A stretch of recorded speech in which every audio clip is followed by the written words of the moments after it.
All right, if I had to ask you what is your least favorite part of your personal finances, I would guess that you'd have to say budgeting. I think it's something that almost everybody hates. They find it tedious, cumbersome, boring, restricting. And I honestly feel the same way. I feel like budgeting is something that is meant to be done in the short term, but not something that is meant to be done your whole life. What it does is it ends up making you feel controlled by money. It limits you. It makes you feel like, oh, I can only spend X amount of dollars on X things every month.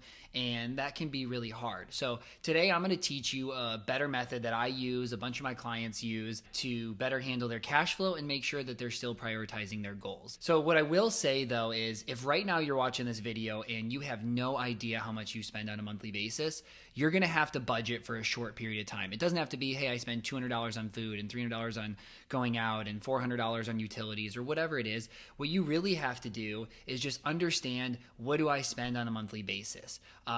Because there's no way to plan cash flow if you don't understand what you normally spend. You also have to understand what you normally make as well. So let's use an example of a single person. He makes $10,000 a month and he says that he spends about $6,000 a month.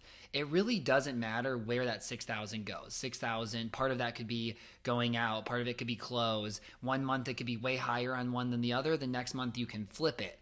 But what I'm going to teach you about is what we call reverse budgeting. And so what reverse budgeting is it basically looks at what are your goals, how much does it take to plan for them? Let's automate that first, and then let's spend what's left. So let's say that this person who makes $10,000 says that, hey, I want to travel every year at $6,000 a year. I want to max out my Roth IRA at $6,000 a year. I, want to save $1,000 a month for my house. And I also want to invest in a taxable investment account at $1,000 a month. So right there, that's about $3,000 a month he's going to have to save to put him on track for his goals. So what reverse budgeting says is, hey, income comes in. I am going to automate those savings and investments first because my goals are important and I want to align my life with making sure I accomplish those goals. So we say, hey, you had $10,000. We need $3,000 to plan for all of those goals and put you on track. That means you have $7,000 of additional income left to do what you want with.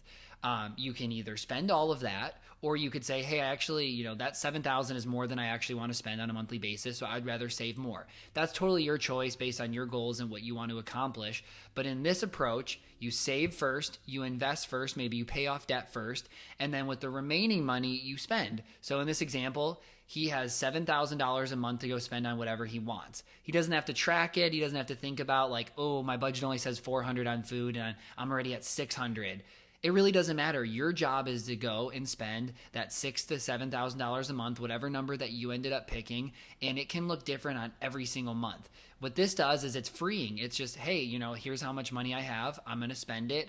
It's not very restrictive, and you're also prioritizing and accomplishing your goals. And if you say, hey, I actually can't live the life that I want while also saving for those goals, that's totally okay. It's your choice to either cut spending and scale back on your lifestyle, or you can scale back on your goals. You can get rid of one. You can push it farther out to the future. At the end of the day, it doesn't really matter. It's your life. It's whether you prioritize goals first, whether you prioritize this year, travel, fun.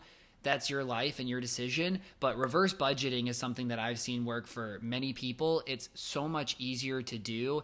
It takes way less time. But what I would recommend is for the first couple months, track your spending to get an idea of what that average monthly spend is, because you have to get to a point where you spend about the same. And then about every 3, 6, 9, or 12 months, you want to go back and use some budgeting software and see, hey, is my lifestyle inflated? Am I spending a lot more? Do I need to readjust my goals or my spending? Because every once in a while it will go out of whack. You will start to spend more on things that maybe you don't notice, but that's okay. You just need some check-ins. So reverse budgeting is automate first, save, invest, and then spend what's left.